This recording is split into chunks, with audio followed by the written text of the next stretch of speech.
The morning of my son's wedding was supposed to be the happiest day of my life. I woke up before sunrise in the tiny motel room I had rented 20 miles outside the city because every hotel near the wedding venue was far too expensive for someone living on a widow's pension. Still, I didn't care. Not that morning. I stood in front of the mirror, carefully curling my gray hair the same way I used to when Ethan was a little boy, and I attended every school recital, every parent meeting, every graduation ceremony, pretending I wasn't exhausted from working double shifts at the hospital. My name is Margaret Collins. I'm 72 years old, and that morning I believed every sacrifice I had ever made was finally leading to a beautiful moment. My son was getting married. I opened the small white box sitting on the bed. Inside was the wedding gift I had spent nearly a year saving for, a gold pocket watch, vintage, hand engraved. On the inside cover were the words, "To Ethan, love never stops being home, Mom." The watch had cost me $4,800, money I honestly should have spent replacing my broken water heater. But Ethan had always loved old fashioned things. Even as a child, he preferred antiques over toys. I smiled softly, remembering the 8-year-old boy who once carried around his grandfather's broken watch, pretending he was a businessman. Back then, he used to tell everyone, "My mom is my best friend." Funny how time changes people. At 9:15 a.m., I arrived at the wedding venue. It was a massive vineyard estate overlooking rolling hills outside Napa Valley. Elegant white roses lined the stone pathways. Luxury cars filled the parking lot. The wedding itself reportedly cost over $300,000, most of it paid for by the bride's wealthy family. As I stepped out of the taxi holding my carefully wrapped gift box, I felt suddenly aware of my department store dress. I had bought it on clearance 3 months earlier. Navy blue, simple, modest. I told myself it didn't matter. I was the groom's mother. I belonged there. Inside the bridal hall, people rushed around carrying flower arrangements and champagne trays. Everyone looked polished, expensive, perfect. Then I saw Ethan. Tall, sharp black tuxedo, perfectly styled hair. He looked so much like his father it nearly stole my breath. For a moment, all I saw was the little boy who used to fall asleep on my chest during thunderstorms. "Ethan," I called softly. He turned, and immediately something in his expression changed. Not warmth, not happiness, tension. His eyes moved quickly over my dress, my shoes, my purse, then toward the guests nearby, as if checking whether anyone important had noticed me. "Mom," he said quietly, walking toward me fast. "Before I go further, tell me in the comments where you're listening from. Stories like this remind us that family can either heal us or break us." I smiled nervously and held up the gift box. "You look handsome," I whispered. "I brought your wedding gift." But Ethan barely glanced at it. Instead, he lowered his voice sharply. "Why did you come so early?" His tone caught me off guard. "I thought maybe you'd want help," I said carefully. He rubbed his forehead. "No, Mom, everything's already handled." The words stung more than they should have. Everything's already handled. As though there had never been a time when I handled everything for him. From asthma treatments to college tuition to the down payment on his first apartment. Then a woman approached us, tall, blonde, immaculate. Vanessa, the bride. Her smile froze the second she saw me. "Oh," she said politely, "his mother. Not Margaret, not Mrs. Collins. Just his mother. Like I was an inconvenient detail." I forced a smile. "Congratulations, sweetheart." She thanked me distractedly before leaning toward Ethan and whispering something into his ear. I couldn't hear every word, only enough. "Told you she'd overdress." Overdress. I looked down at my plain navy dress in confusion. Then Ethan sighed, and everything changed. Mom, he said quietly, there's something we need to talk about. My stomach tightened instantly. I knew that tone. I had heard it years earlier when he called to tell me he was dropping out of graduate school after I had emptied my retirement account to pay for it. What is it? I asked softly. He glanced around nervously again, then finally said the words that shattered something inside me forever. You're embarrassing us. The world seemed to stop moving. I'm sorry? He exhaled impatiently.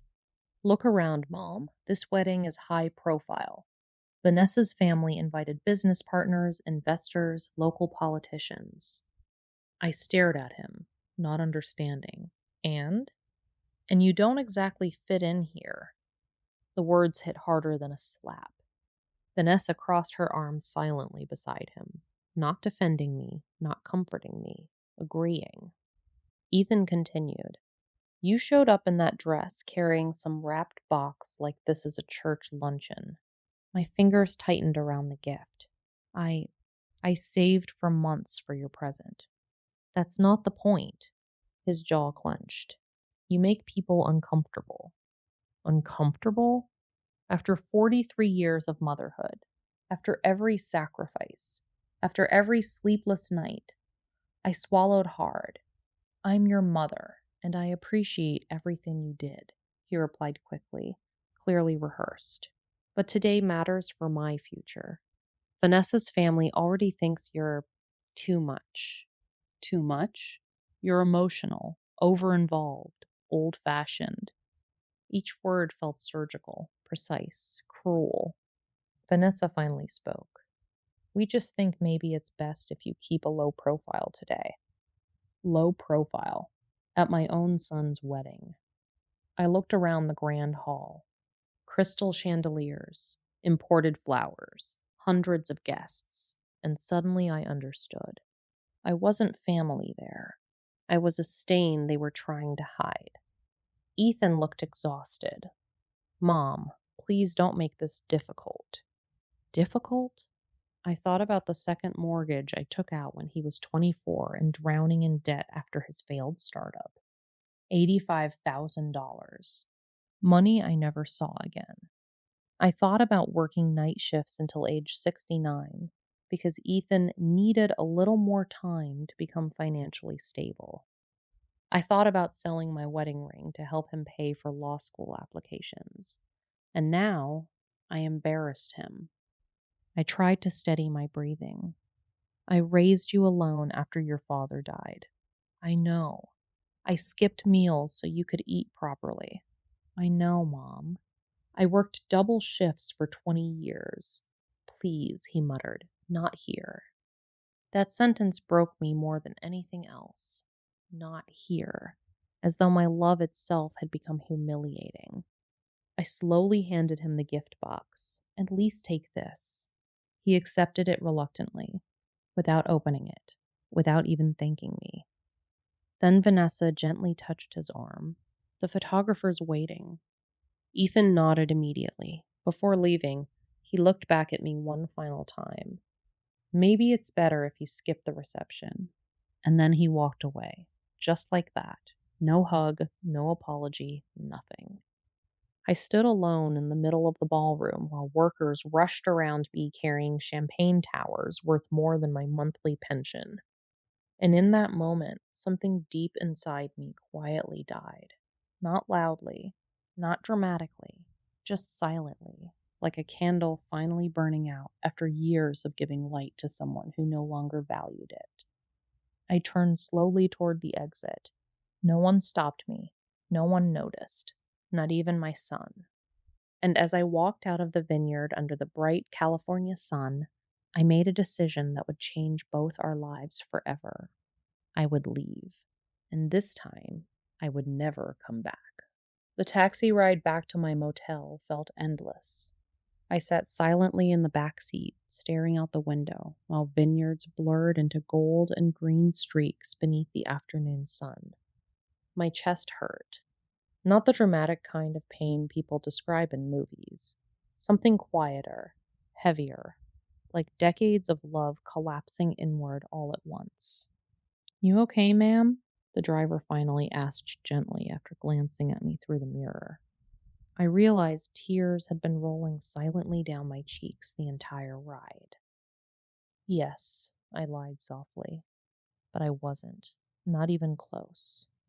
When I reached the motel room, I removed my shoes slowly and sat on the edge of the bed, still clutching my purse.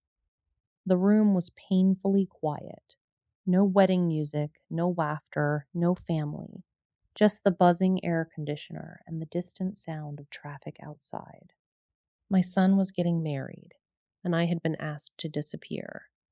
At 72 years old, after a lifetime of sacrifices, I had somehow become an embarrassment. I looked at my reflection in the mirror across the room. Gray hair, wrinkled hands, tired eyes. When had Ethan started looking at me with shame instead of love? I stayed there for nearly an hour, replaying every word from the vineyard. "You don't fit in here. You make people uncomfortable. Maybe it's better if you skip the reception." Then something inside me shifted. Not rage, not yet. Clarity, slow, cold, painfully clear. I stood up and opened my old leather purse. Inside was a thick envelope I carried everywhere. Receipts, bank documents, old loan agreements, every financial sacrifice I had ever made for Ethan. Not because I distrusted him, because after 40 years as a hospital administrator, paperwork had become second nature. I spread everything across the motel bed: tuition payments, medical bills, mortgage transfers, personal loans, canceled retirement withdrawals. One by one, memories returned. When Ethan was 6 years old, he developed severe pneumonia during winter. The insurance refused to cover part of the specialist treatment. I sold my grandmother's diamond bracelet to pay the remaining $11,000. The same bracelet passed through 4 generations of women in our family. I never regretted it. At 16, Ethan wanted to attend a private summer leadership program in Washington, D.C. The cost was $9,400. I worked overnight shifts for 8 months straight to afford it. At 22, he crashed his first car driving drunk after a fraternity party. No one was hurt, thank God, but the damages and legal fees totaled nearly $18,000. I emptied my retirement savings without hesitation, because that's what mothers do, or at least that's what I believed. When he got accepted into law school, I cried with pride. He hugged me tightly in the kitchen and said, "Mom, one day I'm going to take care of you the way you took care of me." I believed him. Oh God, I believed every word. But law school cost more than either of us expected: books, housing, exam fees, clothing, networking events. By graduation, I had borrowed against my condo twice. Total debt $143,000. Still, I smiled through all of it because Ethan had dreams, and I wanted those dreams to survive even if mine didn't.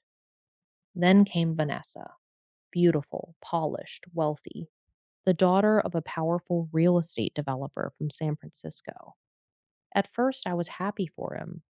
Vanessa seemed intelligent and ambitious. But slowly, things changed. Ethan stopped calling as often. He corrected the way I spoke during dinners. He laughed nervously whenever I told old family stories. One Thanksgiving, I brought homemade sweet potato pie. Vanessa's mother looked at it and whispered, "How rustic." Everyone laughed politely, including Ethan. That night hurt more than I admitted, but I ignored it. Because mothers forgive. We always forgive. Then came the apartment, a luxury high rise downtown Ethan couldn't remotely afford. "I just need help with a down payment," he told me 3 years earlier. Vanessa's family already thinks I'm beneath them financially. I remember sitting in my kitchen, staring at the number on the transfer form: $110,000. Nearly everything left from my husband's life insurance. I wired the money anyway. because my son sounded ashamed, and I couldn't bear hearing shame in his voice. Now, sitting on that motel bed surrounded by decades of receipts, something horrifying became impossible to ignore. My sacrifices had not created gratitude, they had created entitlement. I added the totals carefully using the small calculator app on my phone. Tuition, loans, cars, rent, emergency bailouts, business debts, wedding contributions, medical coverage, travel expenses, credit card rescues. The final number made my hands tremble. $487,000. Nearly $500,000. $500,000 spent helping the boy who now considered me embarrassing. I stared at the screen for a long time, then suddenly laughed, not because anything was funny, because the truth was finally undeniable. If I had spent even half that money on myself, I could have traveled the world, retired comfortably, owned a beautiful home near the ocean, taken care of my health, lived peacefully. Instead, I spent decades financing someone else's approval of me, and it was never enough. At 7:40 p.m., my phone buzzed. Ethan. I stared at the screen. Part of me still hoped. Maybe he regretted what he said. Maybe he wanted me back at the wedding. Maybe somewhere underneath the expensive tuxedo and social climbing and embarrassment, my little boy still existed. I answered immediately. Hello? Loud music exploded through the speaker. Voices, laughter, champagne glasses clinking. Then Ethan's irritated voice. Mom, where are you? At first, I almost apologized. Years of conditioning, years of trying to keep peace. But something stopped me. You asked me to leave. A pause, then an annoyed sigh. Well, Vanessa's aunt noticed you disappeared, and now people are asking questions. Not, are you okay? Not, I'm sorry. Only, people are asking questions. I closed my eyes slowly. I see. So can you just come back for a little while? He asked impatiently. At least until dinner photos are finished? Dinner photos. Not because he missed me, because my absence looked bad. The humiliation was almost unbearable. I don't think that's a good idea. Another silence. Then his voice hardened. You're seriously going to make this difficult on my wedding day? That sentence changed everything, because suddenly I understood something clearly. No matter how much I gave him, he would always see himself as the victim, not me, never me. I spoke quietly. Ethan, do you know how much money I've spent helping you throughout your life? What does that have to do with anything? Nearly $500,000. He laughed awkwardly. Mom, are you seriously bringing up money right now? No, I replied calmly. I'm bringing up love. The line went silent. For 43 years, I continued, I believed sacrificing myself for you was what a good mother was supposed to do. But today I realized something. What? You stopped loving me a long time ago. That's not true. Then why are you calling? Silence again, longer this time. Finally, he muttered, I just need you to cooperate tonight. Cooperate. Like I was a public relations problem, not his mother. I looked around the tiny motel room, the clearance dress hanging near the mirror, my worn shoes, my swollen hands from decades of work. And suddenly, I felt exhausted, not physically, spiritually. I hope your wedding is beautiful, I said softly.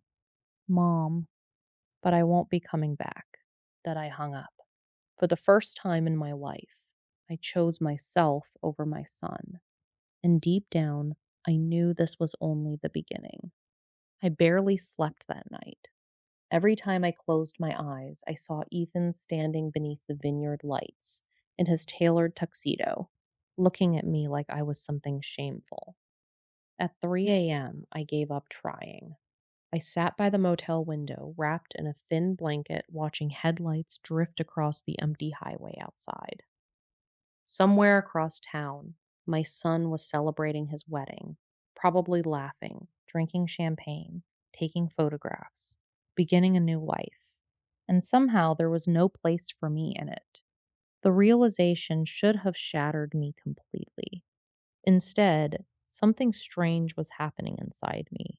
The pain was still there, but underneath it was another feeling relief, small at first, barely noticeable, like finally setting down a heavy suitcase after carrying it for decades.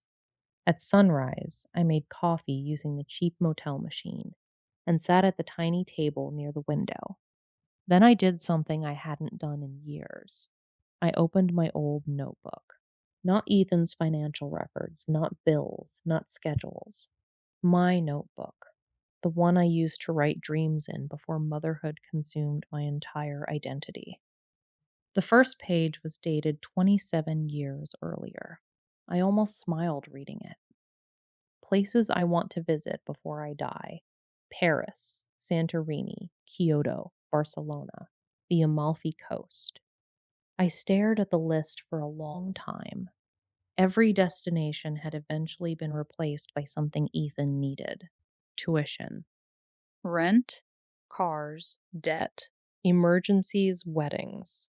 At some point, my life stopped belonging to me, and I had allowed it. That truth hurt more than anything Ethan said. At 8:15 a.m., my phone exploded with notifications. Missed calls, voicemails, texts, most from Ethan, a few from Vanessa, others from relatives I hadn't spoken to in years. I opened Ethan's messages first. Mom, where are you? People noticed you disappeared. Vanessa's parents are asking questions. Please answer your phone. Then came another. You embarrassed us by leaving like that. I stared at the screen in disbelief. Even now, he still saw himself as the victim. Not once had he asked if I was okay. Not once had he apologized. I set the phone down slowly. Then another call came through. Vanessa. I almost ignored it, but curiosity got the better of me. Hello? Her tone was cold and controlled. Margaret, I think we need to clear something up. Not, are you all right? Not, I'm sorry for yesterday. Straight to damage control. I'm listening. You leaving the wedding created a very uncomfortable situation for our families. I nearly laughed. Uncomfortable. That was the word she chose. Not cruel, not humiliating. Uncomfortable. I see. Ethan is extremely upset, she continued. You know how important appearances are in events like this. Appearances. That word again. Suddenly everything became painfully obvious. These people didn't care about relationships. They cared about optics, status, presentation, and I no longer fit the image. I think, Vanessa continued carefully, that maybe you misunderstood Ethan yesterday. Misunderstood. As if being called embarrassing required interpretation. No, I replied quietly. I understood perfectly. Silence. Then her voice sharpened slightly. You have to understand that our families come from very different backgrounds. There it was, the truth finally slipping out. Different backgrounds. Translation: you are not sophisticated enough for us. You embarrass him. You embarrass us. My chest tightened. Not because it hurt, because for the first time, I stopped trying to earn their approval. Vanessa, I said calmly, do you know who paid for Ethan's law school? Silence. Do you know who paid the down payment on your apartment? Another silence. Do you know who emptied her retirement account so Ethan could stand beside your wealthy family pretending he belonged there? She didn't answer because she knew. Of course she knew. Ethan had probably explained it proudly while spending my money. I continued softly. For decades, I sacrificed everything to help my son build a life he could be proud of. And yesterday he looked me in the eyes and treated me like trash for not being polished enough to stand beside him. That's not fair, she replied quickly. No, I said, it isn't. Then I hung up. My hands trembled afterward, not from fear, from release. Years of swallowed humiliation were finally leaving my body. At noon, I checked out of the motel. The young receptionist smiled politely. Heading home? I hesitated. Home. What did that even mean anymore? Then I answered honestly, I don't think so. I loaded my small suitcase into my aging Honda and started driving south instead of north. No destination, no plan, just distance. For the first time in over 40 years, nobody knew where I was. Nobody expected anything from me. Nobody needed money, advice, babysitting, rescue. Nothing. The freedom felt terrifying and beautiful. Around 2 p.m., I stopped at a quiet coastal cafe overlooking the ocean. The air smelled like salt and lemon trees. Young couples laughed nearby while seagulls drifted above the cliffs. I ordered grilled fish and white wine. Halfway through the meal, I realized something shocking. I couldn't remember the last time I had eaten alone peacefully without guilt. Every meal for decades had been rushed between responsibilities. Now there was only silence and sunlight and me. My phone buzzed again. This time it was my younger sister, Helen. I answered carefully. Margaret? Her voice sounded worried. Oh, thank God. Ethan called everyone saying you vanished. I stared out at the ocean. Did he tell you why? A pause. He said you got emotional at the wedding. Of course he did. Simplify the story. Make me unstable. Make himself innocent. He asked me to leave because I embarrassed him. Silence filled the line. Long silence. Finally, Helen whispered, Oh my God. I laughed softly. That's exactly what I said. What happened? So I told her everything. The vineyard conversation, the shame, the phone call afterward, Vanessa's comments, all of it. By the end, Helen sounded furious. That ungrateful little boy, she snapped. He's 50 years old, I said quietly. No, she replied sharply. A man who humiliates his mother after taking everything from her is still a child. Her words hit something deep inside me. Because she was right. Ethan had never truly grown up. He had simply become more expensive. Come stay with me for a few days, Helen said gently. Please. I almost agreed automatically. Old habits, dependence, seeking comfort through family. But then I looked at the ocean again, at the endless horizon stretching beyond the cliffs, and something inside me whispered, Keep going. No, I said softly. I think I need to be alone for a while. Helen was quiet for a moment. Then she said something that changed me forever. Margaret, when was the last time you made a decision only for yourself? I opened my mouth to answer. Nothing came out, because I honestly couldn't remember. Not one decision. Not in decades. After the call ended, I sat there staring at the water for nearly an hour. Then I opened my phone.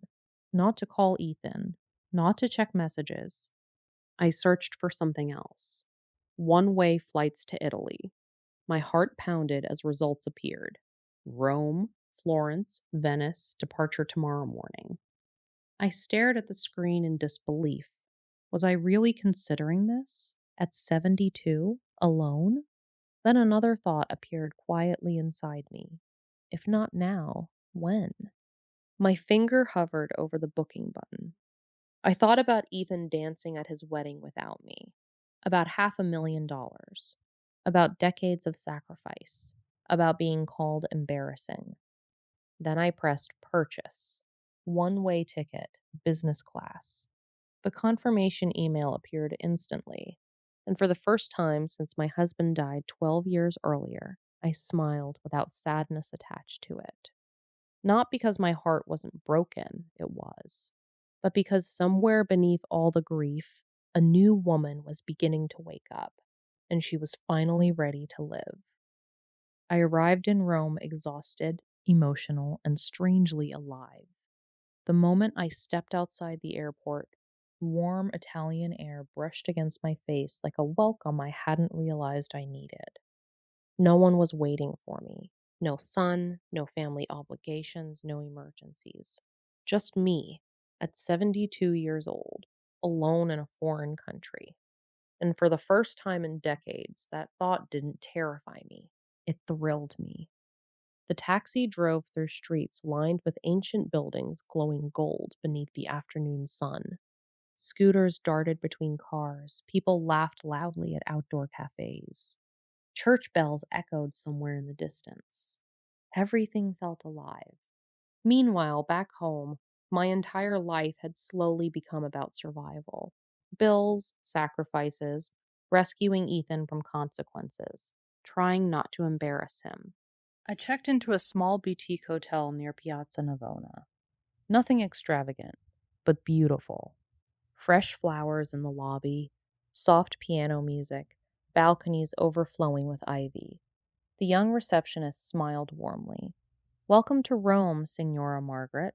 Such a small thing, yet after years of feeling tolerated at best, genuine kindness almost made me emotional. When I entered the room, I walked directly to the window and opened the curtains. Below me stretched narrow cobblestone streets filled with life. I stood there for a long time holding back tears. Not from sadness, from grief over how much life I had missed while dedicating myself entirely to someone else. My phone buzzed again. 37 missed calls. Most from Ethan, several from Vanessa, a few from unknown numbers. I ignored them all. Then one message caught my attention. It was from Ethan. "Mom, this has gone too far.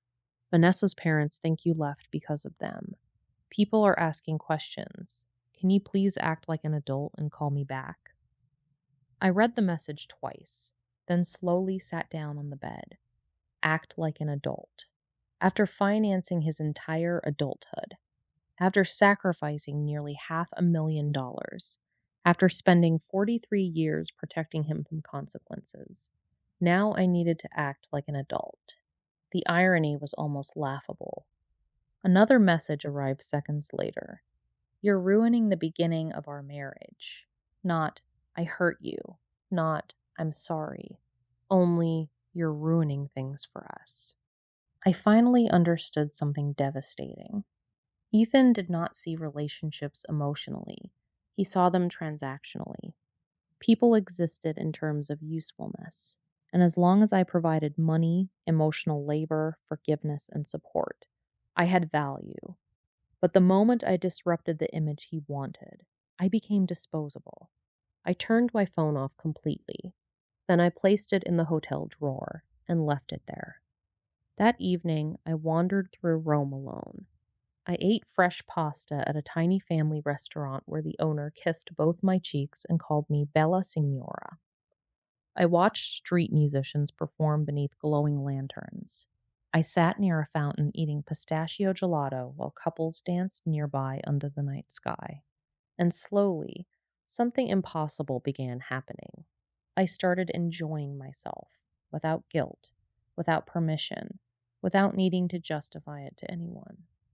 At midnight, back in the hotel room, I took a long shower and looked at myself in the mirror afterward. For years, I had seen only an aging mother, a provider, a helper, a woman whose purpose was supporting others. But now, I saw someone else emerging, someone freer, someone unfinished, someone still alive. The next morning, I woke up before sunrise and walked to a nearby cafe. The city was quiet. Golden light stretched across empty streets. An elderly Italian woman sat beside me, sipping espresso while reading a newspaper.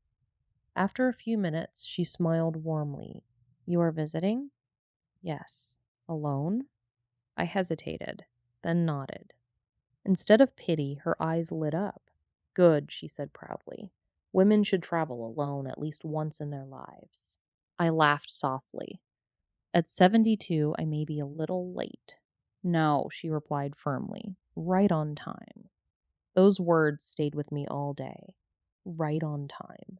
Not too old, not forgotten, not embarrassing. Right on time. Later that afternoon, I entered a small bookstore near the Pantheon. An older man with silver hair sat behind the counter reading quietly. I browsed for nearly an hour before selecting a photography book about coastal villages across Europe. You like beautiful places? He asked while ringing it up. I think I'm finally learning to. He smiled knowingly. You know, he said, most people spend their lives waiting for permission to become happy. His words hit me harder than he realized, because that had been my entire life, waiting. Waiting until Ethan graduated, waiting until his debt stabilized, waiting until his marriage settled, waiting until responsibilities ended, and somehow my own life never began. That night, curiosity finally got the better of me. I turned my phone back on. It exploded instantly. Voicemails flooded in one after another. I listened carefully. At first, Ethan sounded irritated, then frustrated, then angry, then desperate. Mom, this is ridiculous. Please stop ignoring me. Vanessa's family thinks we had some huge fight. You're making this humiliating for us. Still no apology. Then came Vanessa's voicemail. Her voice sounded tight and controlled. Margaret, we really need to handle this privately before people make assumptions. Assumptions. Still protecting appearances. Then came a voicemail from someone unexpected. Daniel, my nephew. Hey, Aunt Margaret, he said carefully. I just wanted to check on you. Ethan told everyone you overreacted at the wedding, but honestly, something feels off. You've never been dramatic, ever. So if you need anything, call me. Tears filled my eyes immediately, because after days of manipulation and blame, someone finally saw me. Not as a problem, not as an embarrassment, but as a human being. Then I reached the final voicemail. Ethan again. This time his voice sounded colder, sharper. You know what, Mom? Fine. If this is how you want to behave, go ahead. But don't expect me to beg forever. You disappearing like this proves exactly why I needed boundaries in the first place. I froze. There it was again. Rewriting reality, turning cruelty into self defense. Suddenly, I remembered something from years earlier. Ethan was 27 at the time. He had maxed out 3 credit cards and hidden the debt from me until collectors started calling. I paid nearly $26,000 to protect his credit score. While crying in my kitchen afterward, I asked softly, why didn't you tell me sooner? And he replied, I knew you'd handle it. At the time, I heard trust. Now I heard entitlement. I sat quietly in the hotel room for a long time after that realization. Then I opened my laptop, not to respond, not to defend myself, to look at apartments in Italy, small seaside towns, quiet villages, places where nobody knew me as Ethan's mother, places where I could simply exist as Margaret. The idea felt impossible, ridiculous, irresponsible, which probably meant it was exactly what I needed. Over the next week, I traveled through Florence, Venice, and the Amalfi Coast. Everywhere I went, I noticed something painful. Older women laughing freely, dressing boldly, living fully. Meanwhile, I had spent decades shrinking myself to make others comfortable. I thought motherhood required self erasure. Now I wondered who taught women that lie. One afternoon in Positano, I sat overlooking the ocean beside a glamorous woman around my age wearing oversized sunglasses and a bright silk scarf. She smiled at me. You're traveling alone too? Yes. Divorced? Widowed. She nodded knowingly. First trip after freedom? The question startled me. Freedom? She laughed gently. Darling, many women become widows long before their husbands die. We disappear into service, then one day we wake up and realize we've abandoned ourselves. I stared at her speechless because somehow a stranger had summarized my entire existence in 2 sentences. "What's your name?" she asked. "Margaret." "I'm Celeste," she smiled. "And you look like a woman standing at the beginning of her real life. Not the end, the beginning."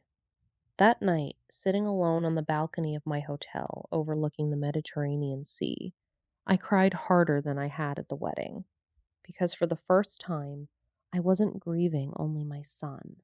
I was grieving the woman I could have been if I had loved myself even half as much as I loved him. 3 weeks after leaving the wedding, I was sitting at a seaside cafe in Sorrento when my old life finally caught up with me. The morning had been peaceful. Sunlight shimmered across the water. Tourists wandered through narrow streets carrying shopping bags and cameras. A violinist played softly near the marina, while waiters carried trays of espresso between tables. I had just ordered lemon pastries and coffee when my phone rang from an unknown American number. For a moment, I considered ignoring it, but something told me to answer. "Hello?"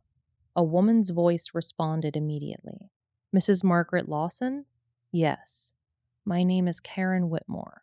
I'm calling from Bayview Financial regarding the co-signed mortgage attached to Ethan Lawson's downtown property." My stomach tightened instantly. Of course, the apartment. The luxury high-rise Ethan and Vanessa could never truly afford without me. "What about it?" I asked carefully. There was a brief pause. "Unfortunately, the account has missed 2 consecutive payments, and because your name remains attached as guarantor, we are legally required to notify you." I closed my eyes slowly. 2 missed payments already. The wedding alone had probably cost more money than they actually had. "How much is overdue?" "Currently $18,400, including penalties." I almost laughed from disbelief. Ethan and Vanessa had spent hundreds of thousands creating the perfect image while quietly drowning underneath it. And as always, they expected someone else to save them. Me. The same woman Ethan called embarrassing. "Mrs. Lawson?" the representative asked gently. "I'm here. There's another issue. Your son requested temporary financial deferment based on family hardship. However, because you're attached to the property, your approval is required." Family hardship. Interesting choice of words. I thanked her calmly and ended the call. Then I sat motionless, staring out at the ocean. Not sad, not shocked, just clear. Painfully clear. Even after humiliating me publicly, they still expected access to my stability, my sacrifices, my protection. The realization no longer hurt the way it once would have. Now it simply revealed the truth. For years, I wasn't treated like family. I was treated like infrastructure, a financial safety net disguised as a mother. My phone rang again almost immediately. Ethan. I let it ring twice before answering. "Mom." His voice sounded exhausted. No warmth, no affection, just stress. "The bank called you, didn't they?" "Yes." A heavy silence followed.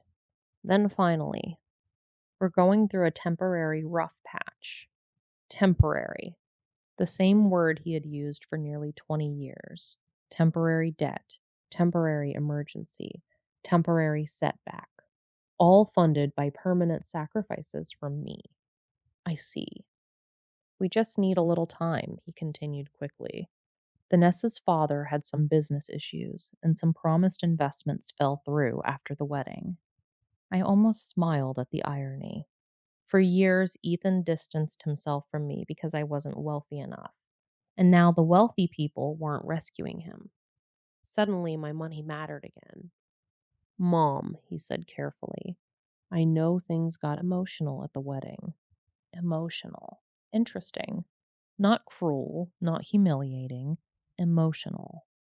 But we're family. There it was. The emergency version of love, activated only during financial crisis. I leaned back slowly in my chair. "Ethan," I asked quietly, If I had stayed silent at the wedding and continued paying for everything, would you have ever called me embarrassing? Silence. Long silence. Finally, he sighed. You're taking that too personally. Too personally. As if humiliation from your own child should be processed logically. I suddenly felt very tired. Not emotionally, spiritually. I'm not approving the deferment. The silence on the line became immediate and sharp. What? You heard me. Mom, if the bank escalates this, we could lose the apartment. I looked out at the beautiful Italian coastline. Somewhere nearby, church bells rang softly across the sea breeze. And for the first time in my life, his panic did not become my responsibility. You should have thought about that before spending beyond your means. His tone hardened instantly. So you're punishing us now? Punishing. Interesting again. Consequences always felt like punishment to people protected from them too long. No, I said calmly. I'm simply stepping aside. You can't just abandon your family because your feelings got hurt. That sentence changed something permanently inside me. Because after everything, he still believed this was about my feelings, not decades of exploitation, not humiliation, not disrespect, just hurt feelings.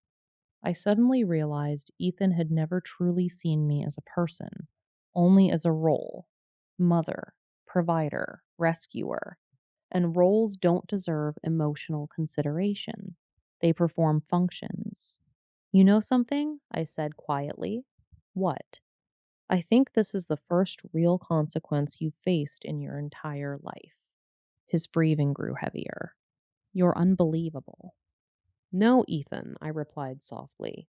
For the first time in my life, I'm simply unavailable. And I hung up. My hands trembled afterward.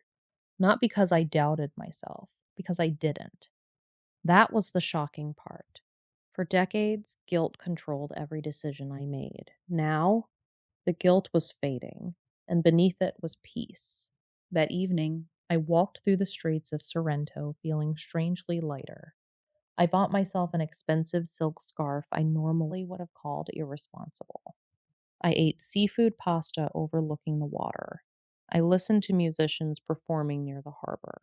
And slowly, I began noticing something extraordinary. Without Ethan's endless emergencies, I actually had money, real money. Not enormous wealth, but enough. Enough to breathe, enough to enjoy life, enough to stop surviving.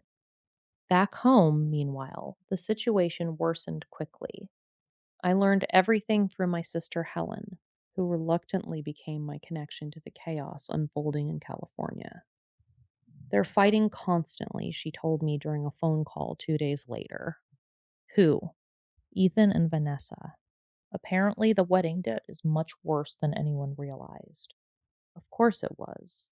Appearances are expensive, especially when they're built on insecurity. Helen lowered her voice.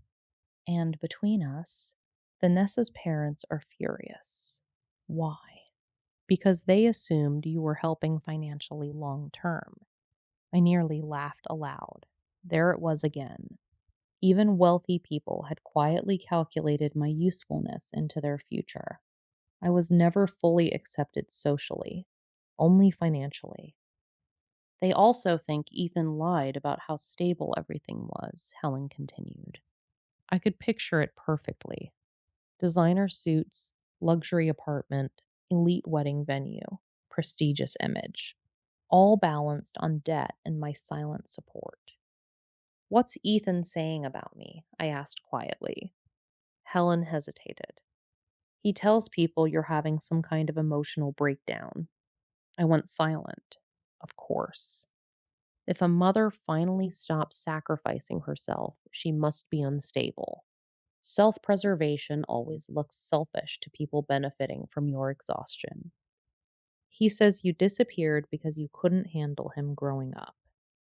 That one hurt. Because after everything, he still needed me to become the villain. Not because it was true, because it protected his conscience. That night, I sat alone on my hotel balcony, unable to sleep. The Mediterranean waves crashed softly beneath moonlight, while distant music drifted through the streets below. Then suddenly, my phone buzzed again. A text from Ethan, just one sentence. I never thought you'd abandon me like Dad did. The words hit like a knife. My husband died from cancer 12 years earlier, and Ethan knew exactly how deeply that loss still hurt me. For a moment, guilt rushed back violently. Maybe I was being cruel. Maybe I should help one last time. Maybe mothers aren't supposed to walk away. Then another memory surfaced, 3 years earlier. I had been hospitalized with chest pain after collapsing at work. The doctors feared a heart attack. I called Ethan crying from the emergency room.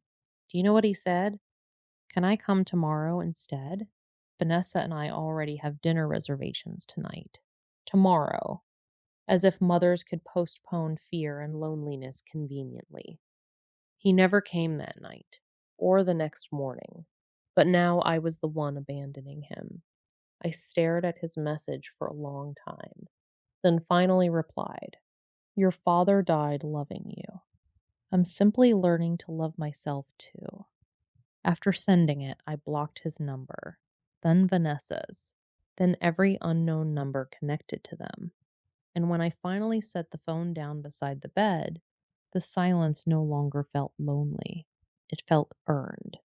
2 months after the wedding, I moved into a small apartment overlooking the sea in a quiet town along the Amalfi Coast. It wasn't luxurious. No marble floors, no designer furniture, no infinity pool like the places Ethan and Vanessa posted online, pretending their lives were perfect. But it was beautiful. More importantly, it was mine. Every morning, sunlight poured through white linen curtains while church bells echoed softly across the cliffs. I started waking early just to sit on the balcony with coffee, watching fishing boats drift across the water. No emergencies, no guilt, no desperate phone calls demanding rescue. Just peace, real peace. At first, the silence felt unnatural. For decades, my life revolved around Ethan's needs. If he wasn't calling, I was worrying. If he wasn't struggling, I was preparing for the next crisis. Now there was nothing. And oddly enough, that emptiness slowly became freedom. I began building routines that belonged entirely to me. I took Italian classes twice a week. I learned how to cook fresh seafood pasta from an old woman named Lucia, who owned the restaurant downstairs. I walked along the cliffs every evening, listening to waves crash beneath the rocks. And little by little, I began remembering who Margaret Lawson was before she became somebody's mother. One afternoon during language class, our instructor asked everyone to introduce themselves and describe what brought them to Italy. A retired architect from Canada wanted adventure. A widow from Germany wanted a quieter life. A divorced man from Brazil wanted to start over. Then it was my turn. I hesitated before speaking. My son got married, I said slowly, and during the wedding he told me I embarrassed him. The room fell silent. I spent most of my life sacrificing everything for him, I continued quietly. Then one day I realized I had disappeared completely inside that role. No one interrupted. No one judged me. And for the first time, I told the truth without defending my son afterward. I think I came here to find out who I am without needing to save someone. The instructor smiled gently. That is a very brave reason to begin again. Brave. Not selfish, not dramatic, not emotional. Brave. I carried that word with me for days. Back home, meanwhile, Ethan's life continued unraveling. Helen updated me occasionally, despite my insistence that I no longer wanted details. But apparently, chaos has a way of traveling across oceans. The apartment is officially in foreclosure proceedings, she told me during one call. I closed my eyes quietly, not from satisfaction, from inevitability. They're trying to sell furniture now, she continued, and Vanessa moved back temporarily with her parents after a huge fight. I remembered the luxury wedding venue, the expensive tuxedos, the speeches about success and forever, all built on debt, image, performance. Without my silent financial support underneath it, everything cracked almost immediately. "How's Ethan?" I asked before I could stop myself. Helen sighed heavily. "He's angry." "Still?" "He says you abandoned him during the hardest moment of his life." I almost laughed, not because it was funny, because the lack of self awareness was staggering. My hardest moments never counted. Working double shifts while exhausted, selling jewelry to pay his debts, skipping medical treatments to help him financially, crying alone after being humiliated repeatedly. None of those moments qualified as difficult to him. Only his suffering mattered. That realization no longer broke my heart. Now it simply revealed reality. A few days later, something unexpected happened. I received an email from Vanessa. Not Ethan, her. The subject line simply read, "I need to tell you the truth." For several minutes, I debated deleting it unopened. Then curiosity won. The email was long, painfully honest. "Margaret, I don't know if you'll read this, but I owe you the truth. When Ethan introduced me to you years ago, I actually liked you immediately. You were warm, generous, intelligent, and kind, in ways my own family never was. But Ethan was deeply insecure around my parents. He constantly worried they saw him as less successful, less wealthy, less sophisticated. Over time, he became obsessed with appearances. The apartment, the clubs, the expensive vacations, the wedding. It was never enough. And honestly, he became ashamed of anything that reminded him where he came from, including you. I stopped reading for a moment because my hands started shaking. Not from surprise, from confirmation. She continued. The night before the wedding, my mother made comments about your dress and your accent. I told Ethan it was cruel, but instead of defending you, he panicked.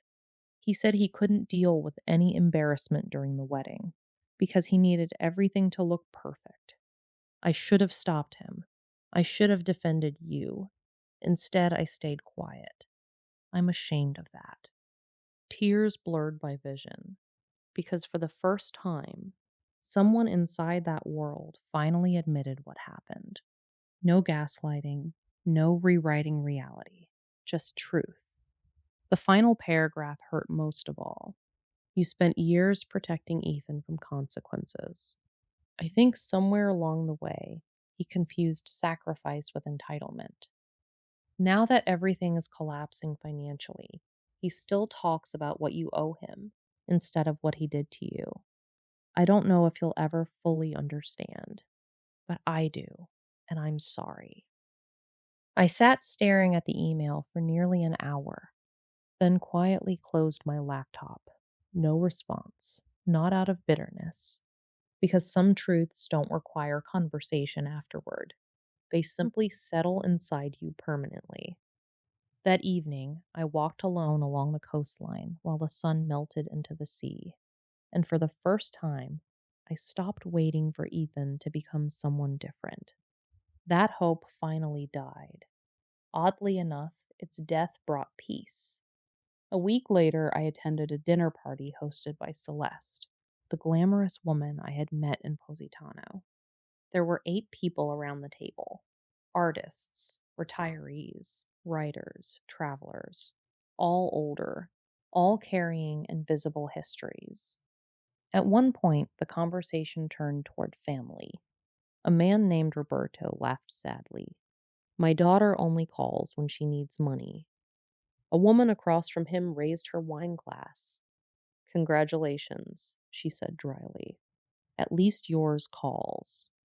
Everyone laughed knowingly. Then Celeste looked at me. And what about you, Margaret? The table grew quiet. I took a slow sip of wine. My son told me I embarrassed him at his wedding, I said calmly. So I left and never went back. No pity appeared on their faces, only understanding. Roberto nodded slowly. Children raised on endless sacrifice often mistake love for obligation. Another woman added softly, and the moment you stop sacrificing, they call it abandonment. Exactly. That was exactly what happened. For years, I thought motherhood meant unconditional endurance. Now I understood something different. Love without boundaries eventually becomes self destruction.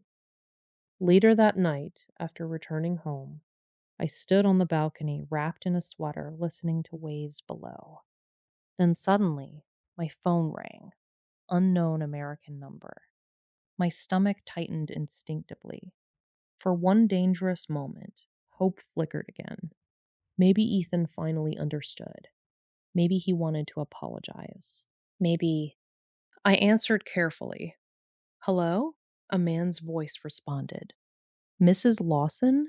This is attorney Richard Feldman representing Ethan Lawson regarding the foreclosure proceedings. Not an apology. A lawyer, of course.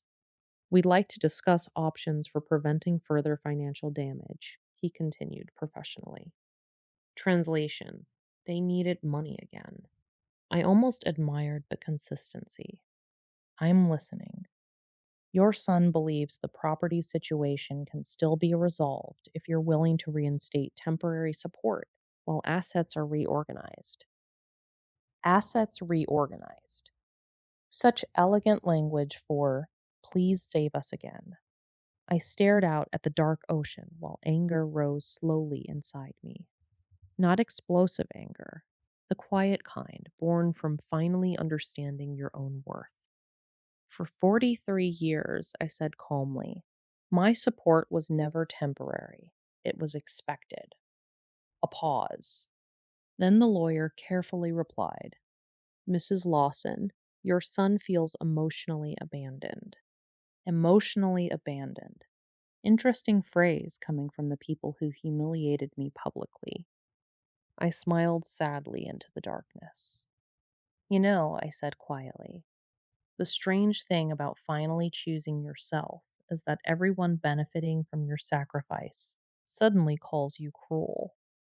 Then I hung up, and this time, I didn't cry afterward, because the woman who arrived in Italy heartbroken and lost was slowly disappearing.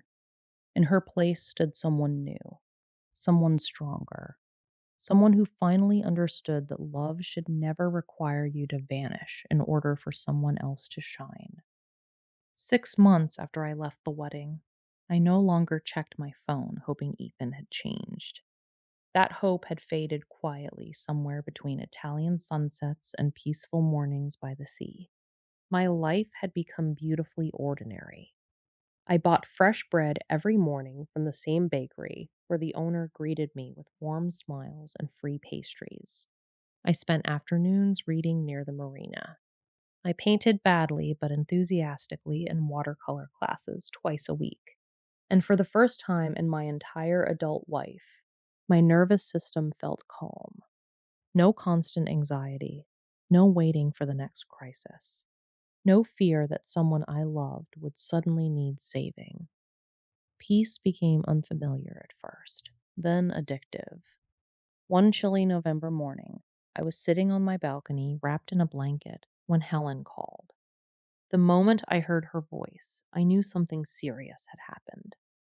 Margaret, what is it? She exhaled heavily. The apartment's gone. I closed my eyes slowly. Even though I expected it, the finality still hit hard. When? Yesterday morning, the bank officially repossessed it. A strange ache moved through my chest. Not satisfaction, not revenge, grief. Because despite everything, Ethan was still my son. and somewhere inside me lived memories no cruelty could fully erase. His tiny hand holding mine on his first day of school. His excitement when he got accepted into law school. The nights I stayed awake beside his bed while he burned with fever as a child. Those memories remained real even after love became poisoned. "How's Ethan handling it?" I asked quietly. Helen hesitated. "Not well." I said nothing. "He and Vanessa separated last month." That surprised me more than the foreclosure. "What happened?" "Money," Helen replied immediately. Apparently, most of their relationship revolved around maintaining an image neither of them could actually afford. Of course, image. That word again. The invisible god Ethan had worshipped for years. "He moved into a small rental apartment outside the city," she continued. "Vanessa went back to her parents." I leaned back slowly, staring at the sea. 6 months earlier, they hosted one of the most extravagant weddings anyone in the family had ever seen. Now everything had collapsed, not because of me, because the foundation was never real. It was built on appearances funded by debt and my exhaustion. Helen's voice softened. "He looks terrible, Margaret." That sentence stirred something dangerous inside me. Compassion. Old instincts rushed back immediately. Maybe I should help. Maybe this had humbled him. Maybe losing everything changed him. Then Helen spoke again. "He's still blaming you." The compassion disappeared instantly. "What do you mean?" "He tells people the stress started because you abandoned him at the wedding." I laughed softly in disbelief. Even now, even after foreclosure, after divorce, after financial ruin, I was still somehow the villain. "He says none of this would have happened if you just stayed and supported him." Supported him. Interesting word. Not loved him, supported him. As if my role in life existed purely to absorb consequences for him. That realization no longer hurt. Now it exhausted me. Helen continued carefully. "Margaret, I know you don't want updates, but there's more." "What?" "He's drinking heavily." Silence. "He lost his job 2 weeks ago, too." That hit harder than I expected. Ethan worked at a prestigious corporate law firm where appearances mattered almost as much as performance. A public foreclosure and collapsing personal life probably destroyed his professional image, too. For a moment, guilt returned again. That old maternal reflex, the desperate urge to rescue. Then another memory surfaced. 3 years earlier, after I helped Ethan cover yet another debt, I quietly asked, "Do you think you'll ever be financially stable on your own?"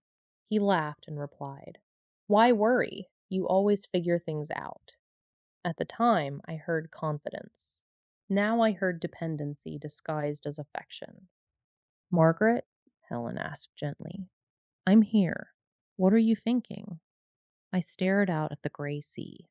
That sometimes helping people endlessly prevents them from ever becoming adults. Helen went quiet, because she knew it was true. A week later, something unexpected happened. I received a handwritten letter. Not an email, not a voicemail, a real letter from Ethan. My hands trembled opening it. Part of me still hoped for words I had waited my whole life to hear. "Mom, I don't even know why I'm writing this. Maybe because I've run out of people to blame. Maybe because for the first time in my life, nobody's rescuing me." I stopped breathing for a moment, then continued reading. Losing the apartment changed something in me. Not because of the money, because for the first time, I had to sit alone with myself. No distractions, no image to maintain, no one to impress. I leaned forward slowly. The tone felt different, smaller somehow, more honest. He continued, "After Vanessa left, I reread every message we exchanged after the wedding. At first, I still thought you were overreacting, but then I remembered things I spent years avoiding. You working double shifts, selling jewelry after my car accident, skipping vacations because I needed tuition, paying my debts while I complained about your clothes and your accent around wealthy people. Tears blurred my vision instantly, not because the pain disappeared, because acknowledgement after years of denial felt overwhelming. Then came the line that shattered me completely. I became ashamed of the very woman who built my entire life. I covered my mouth, trying not to cry aloud. For years, all I wanted was for Ethan to see me clearly, not as a burden, not as embarrassment, not as obligation, just see me. And finally, he did. The letter continued. When you left the wedding, I told everyone you were emotional and unstable, because admitting the truth would mean admitting what kind of son I became. And honestly, I don't think I hated where I came from. I hated that I needed you so much. That sentence hit deepest of all, because suddenly everything made sense. His obsession with status, his shame, his cruelty. It wasn't hatred, it was insecurity. And insecure people often attack the ones who remind them of their dependence. The final paragraph was shaky, almost desperate. I don't expect forgiveness. I don't even know if I deserve it. But losing everything forced me to realize something terrifying. You were the only person who ever loved me without needing anything in return, and I treated you like something to hide. I folded the letter slowly, then cried harder than I had in months. Not because reconciliation fixed everything, it didn't. Some wounds remain permanent.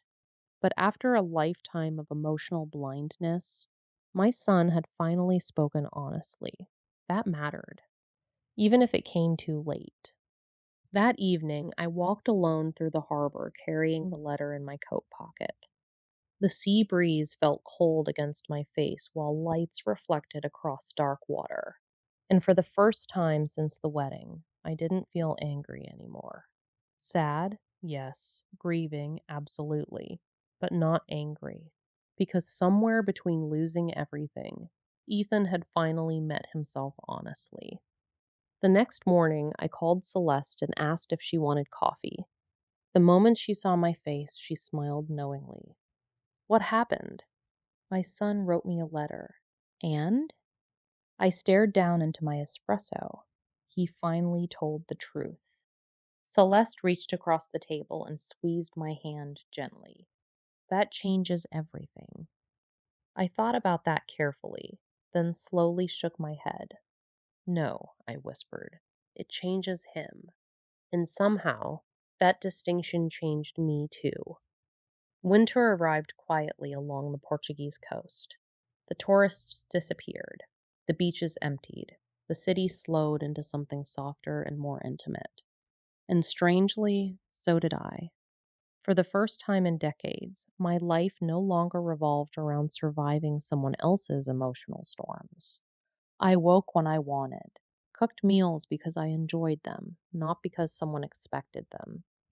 Spent entire afternoons walking through old streets without explaining myself to anyone. Freedom at 68 felt different than freedom at 20.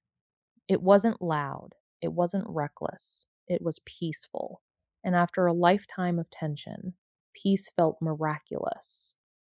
3 weeks after Ethan's letter arrived, I still hadn't answered him. Not because I wanted revenge, but because I finally understood something important. Forgiveness and access are not the same thing. You can wish someone healing without reopening the door they once slammed shut in your face. One rainy afternoon, I attended a small gathering hosted by Celeste. About 15 people sat around her candlelit apartment drinking wine and sharing stories about reinvention later in life. Divorces, loss, bankruptcy, estranged children, illness, second chances. Listening to them, I realized something profound. Almost everyone there had experienced some form of disappearance. Not physical disappearance, emotional disappearance. Years spent abandoning themselves to keep others comfortable. And every person in that room was slowly trying to come back home to themselves. At one point, a woman named Teresa turned toward me. "You left your son's wedding and moved countries alone?" I nodded. Her eyes widened. "That takes courage." I almost laughed, because courage wasn't what it felt like at the time. It felt like collapse. It felt like heartbreak so unbearable that staying became impossible. But maybe courage often looks exactly like that. "I didn't leave because I was strong," I admitted quietly. "I left because something inside me finally broke." The room fell silent. Then an older man near the window spoke softly. "Sometimes breaking is the beginning." That sentence stayed with me for weeks. Sometimes breaking is the beginning. Not failure, not destruction, beginning. That night, I returned home and stood in front of the bathroom mirror for a long time. I barely recognized the woman staring back at me. Not because I looked younger, I didn't. My hair was grayer now, my face softer with age, but the fear was gone. For decades, I carried a permanent expression of emotional caution, the look of someone constantly trying not to upset others. Now, my face looked calm, and I realized something devastating. I had spent most of my adult life trying to earn love from people who should have given it freely. My husband before he died, my son, even friends who only called when they needed help. I became useful because usefulness felt safer than vulnerability. If I solved problems, people stayed. If I gave enough, maybe they wouldn't leave. But transactional love eventually destroys the person doing all the giving. That realization changed everything. A month later, I received another letter from Ethan. This one was shorter. "Mom, I know you may never want to speak to me again. I understand. But I need you to know I started therapy. For the first time in my life, I'm trying to understand why I became someone who cared more about appearances than people. I think part of me spent years terrified that success could disappear at any moment. So I kept chasing more status, more approval, more validation. And somewhere along the way, I stopped seeing people clearly, especially you." I sat quietly after reading it. Then came the sentence that hurt most. "I think I treated your love like oxygen, something I assumed would always be there no matter how badly I behaved." Tears filled my eyes again, because that was exactly what happened. Children who grow up deeply loved sometimes mistake unconditional love for unconditional tolerance. But love without boundaries becomes permission, and permission without accountability creates entitlement. For years, I confused sacrifice with motherhood. Now I understood they were not the same thing. I wrote Ethan a reply that night. Not emotional, not dramatic, just honest. "Ethan, I'm glad you're finally looking inward instead of blaming everyone around you. That matters more than you realize. But healing doesn't erase consequences. The version of me who tolerated humiliation no longer exists. I truly hope therapy helps you become someone capable of healthy love, accountability, and humility. Not for me, for yourself." I stared at the final paragraph for a long time before writing it. "I do not hate you, but I also no longer feel responsible for saving you from the life you created. That responsibility belongs to you now." I mailed the letter the next morning, and when I dropped it into the mailbox, I felt nothing except closure. Not guilt, not fear, closure. Months passed. Spring returned again. My life continued expanding in ways I never imagined possible. I started volunteering twice a week teaching mathematics to immigrant children struggling in school. The first day I walked into that classroom, nervous and unsure. A little girl hugged me immediately after I helped her solve a problem. That tiny moment shattered something open inside me, because for years I believed my worth existed only through exhausting sacrifice. But this felt different, healthy, mutual. No manipulation, no emotional debt, just connection. One afternoon after class, the program director pulled me aside. "You have a gift with people," she said warmly. I smiled softly. "I spent my whole life taking care of others." "Yes," she replied carefully, "but now you do it without destroying yourself." That sentence nearly made me cry, because she was right. For the first time in my life, I was giving from fullness, not obligation, not fear, not guilt. And that changes everything. Around that same time, my book proposal was accepted by a small European publisher. I almost declined initially. Who would care about an older woman leaving her son's wedding? Apparently, a lot of people. The editor told me something during our first meeting I never forgot. "People aren't responding to your story because you left," she explained.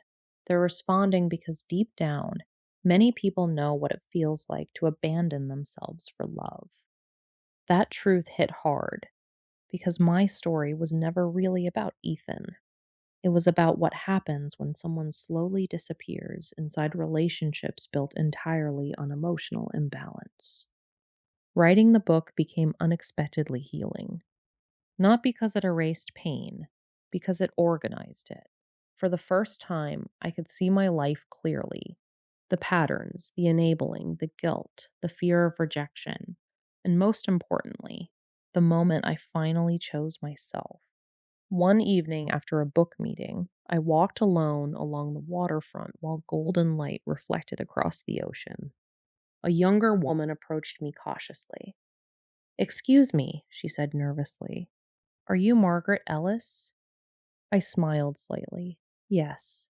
Her eyes filled with tears instantly. "I heard your interview online last month," she whispered.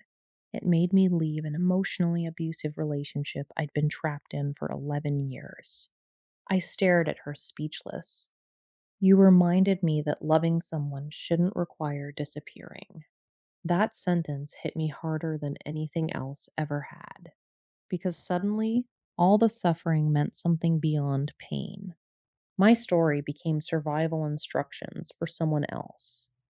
That night, sitting alone on my balcony beneath soft lights and ocean wind, I realized something extraordinary. Ethan thought humiliating me at his wedding destroyed my life.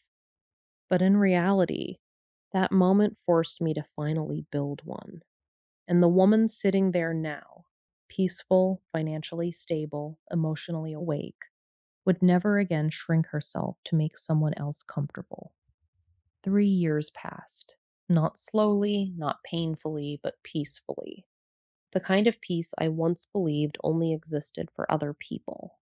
The kind that comes when your nervous system finally realizes it no longer has to survive constant emotional disappointment. I was 71 now, and for the first time in my life, I felt emotionally safe. My apartment overlooked the Atlantic Ocean. Every morning, I opened the balcony doors and listened to the waves while drinking coffee beside shelves filled with books I actually had time to read.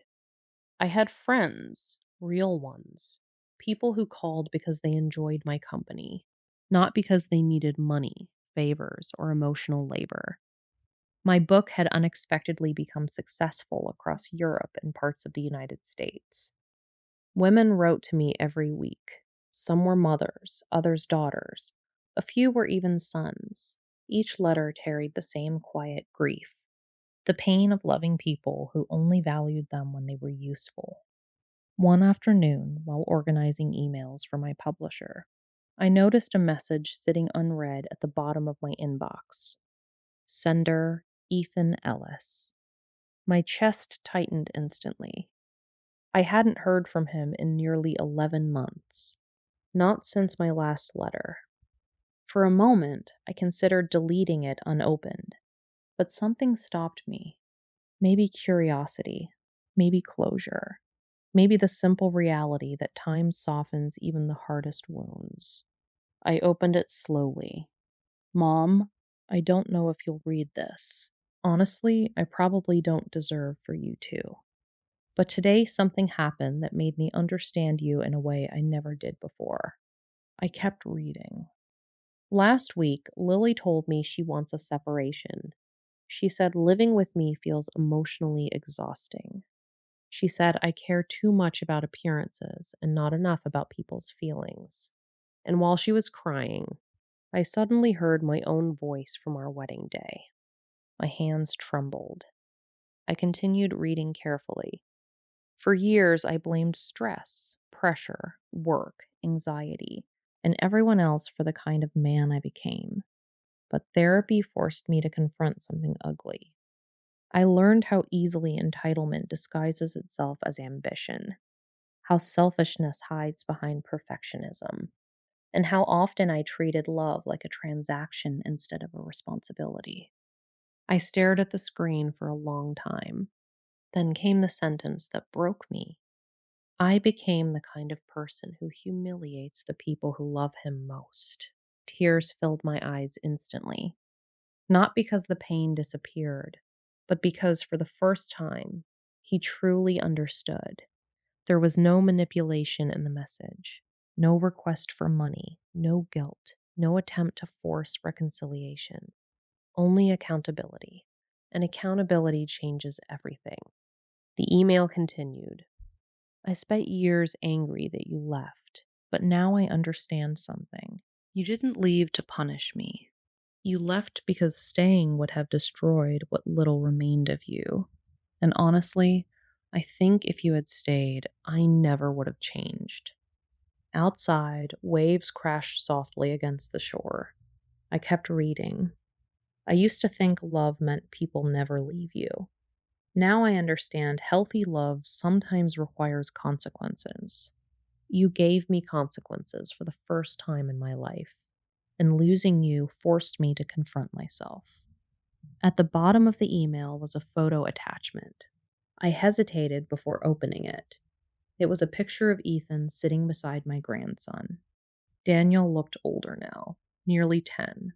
Both of them were smiling naturally. No expensive suits, no luxury backdrop, no performance.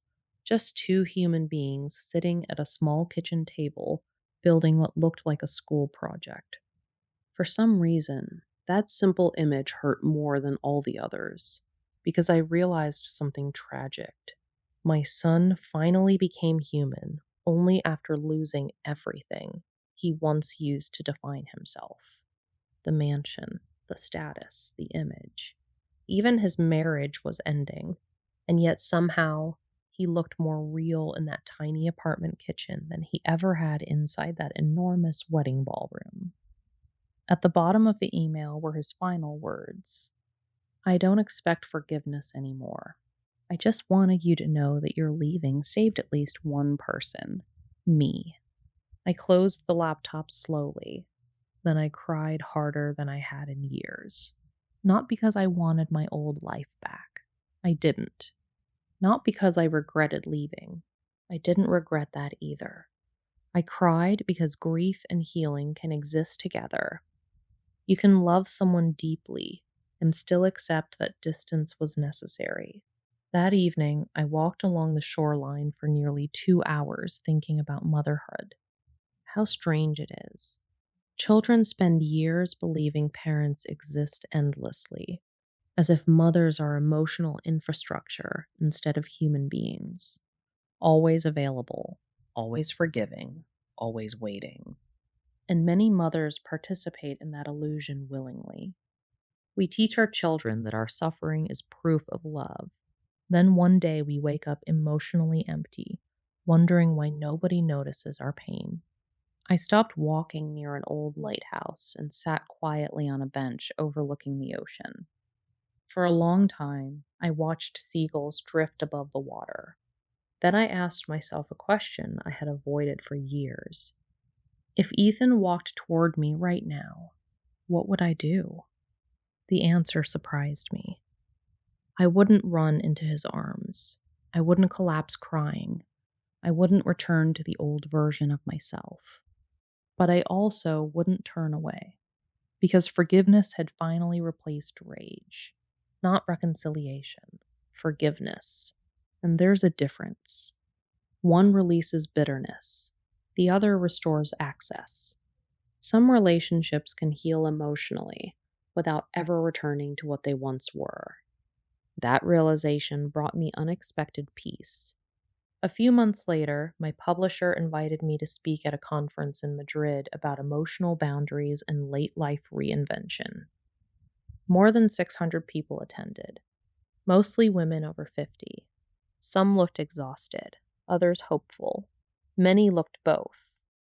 Near the end of my talk, a woman in the audience stood up trembling slightly. "How do you stop feeling guilty for choosing yourself?" she asked. The room became completely silent. I looked at her carefully before answering. "You realize guilt is often just grief wearing another face," I said softly. "Grief for the role you were taught to play. Grief for the version of yourself that survived by keeping everyone else happy. And grief for relationships that only functioned when you abandoned your own needs." Many people in the audience started crying quietly, including me, because I understood that pain intimately. I ended the speech with the truth that had taken me 71 years to learn. Love that requires your destruction is not love, and no relationship survives forever without respect. The audience stood in applause, but strangely, the applause mattered less than what happened afterward. Dozens of women approached me crying, sharing stories, telling me they finally felt seen. One whispered something I will never forget. "You taught me that leaving isn't always giving up. Sometimes it's finally choosing to live." That night, back in my hotel room, I stood before the mirror once again. Older now, softer, wiser, and finally whole. I thought about the woman sitting alone in that wedding ballroom years earlier, after hearing her own son call her embarrassing. That woman believed her life had ended. She had no idea it was actually beginning. Today, my life is quiet, simple, beautiful. I paint, I teach, I travel. I laugh easily now. And sometimes, on warm evenings beside the ocean, I think about Ethan. Not with anger, not even with sadness anymore, just understanding. Because losing me forced him to become someone capable of seeing others clearly, and leaving him forced me to finally see myself.